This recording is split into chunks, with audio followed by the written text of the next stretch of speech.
Are your natural nails hurting after removing acrylics? And you want to understand why that is happening and how to improve the miserable situation that you're in? I got you. Because living a normal, painless life after removing acrylic nails is possible. Stick with me. Hi, Luciana here, your mouthy mom friend who likes to overshare, question things, and get geeky here on this channel, and on my blog loquaciouslucy.com.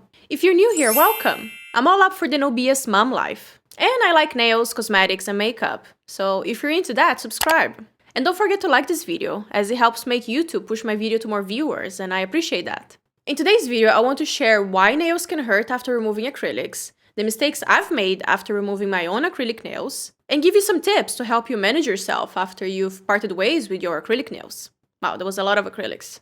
Anyway, before I get into the geeky side of things, a little bit of background to explain why I had to remove my acrylic nails in the first place. In 2019, I experienced a difficult financial situation. I was unemployed for a few months, and around the same time, my acrylic monomer and powder were finishing, and I couldn't afford to buy more to keep doing my own nails at home. So I decided it was best to remove my acrylic nails, since I couldn't refill them and they were looking bad already, with quite a bit of growth showing. I then used my electric nail drill to file down the acrylic, and that was that.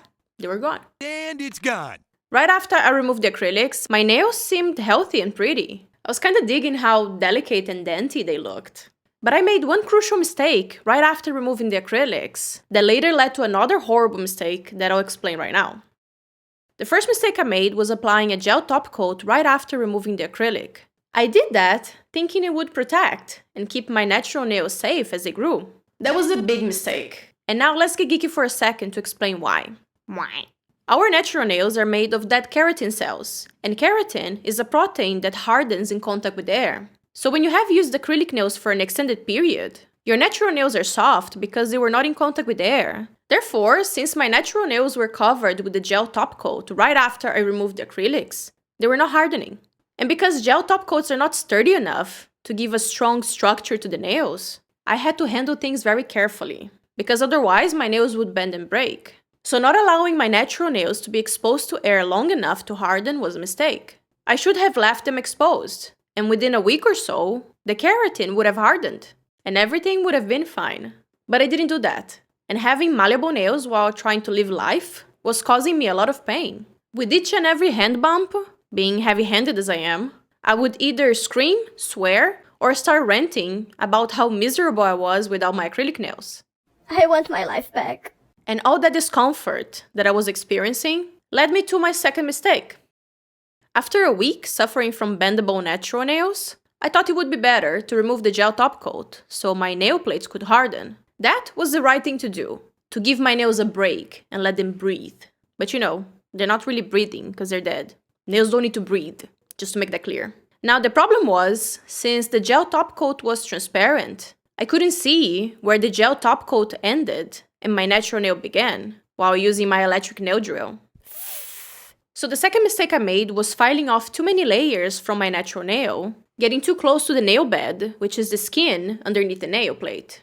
And that caused sensitive little red patches or burns on my nails.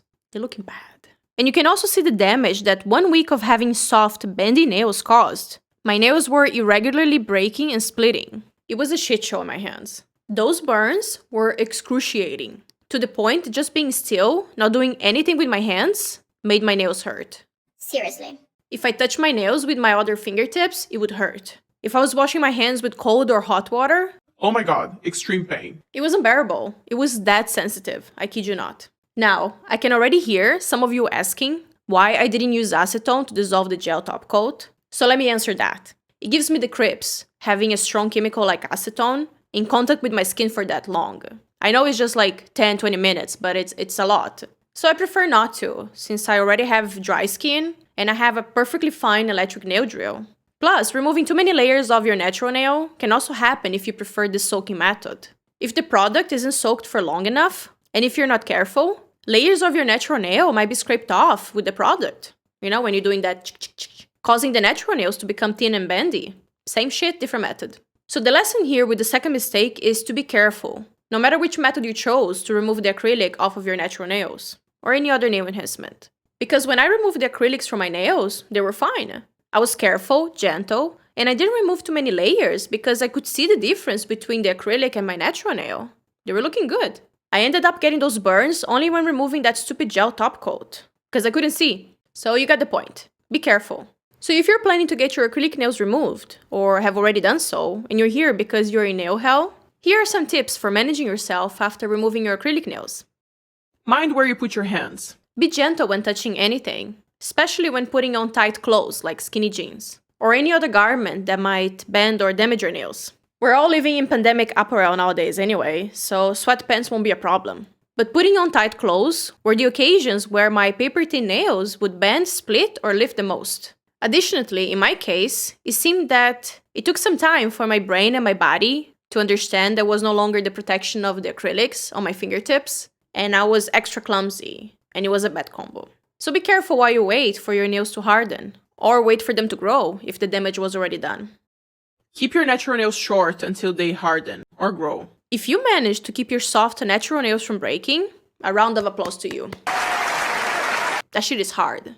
I was miserable trying to care for my son while dealing with broken paper-thin nails, and the pain and annoyance that came with it. Every move had to be carefully thought and performed, trying to avoid the pain of bending and breaking another nail. Sounds ridiculous, I know, and believe me, it was. So the trick is to keep them as short as possible, to diminish the chances of bending and breaking, because the free edge is the most breakage-prone area of the nails. Because if your nails are not yet strong enough to sustain the pressure on the weak spots on the sides, they can easily break, and the split can go deep into your nail bed, which is the rosy part of your nail.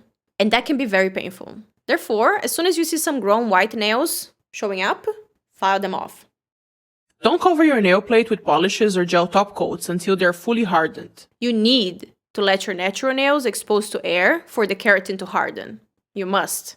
That's the only way you can get your nails strong again after removing acrylics. That is, if you didn't remove too many layers of your natural nail. If you already did that, only covering them back with a strong nail enhancement will solve your problem, until the damaged part grows out.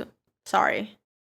Now, if you don't want to possibly go through all of these troubles, the option that will cause the least discomfort is to just let the acrylic grow out without removing it from your nails.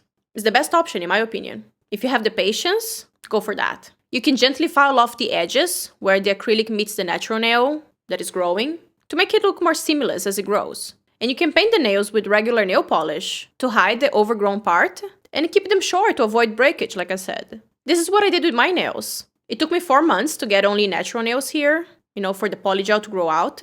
I was using polygel lately. But obviously, that would depend on how fast your nail grow. Everyone is different. The last time I did my nails was in August, when I recorded fixing a broken nail with polygel using dual forms. After all the suffering from bendy nails and those burns, I wanted to test what would be a painless option to getting acrylic off of your nails. And I didn't suffer at all with this method. It was pure bliss.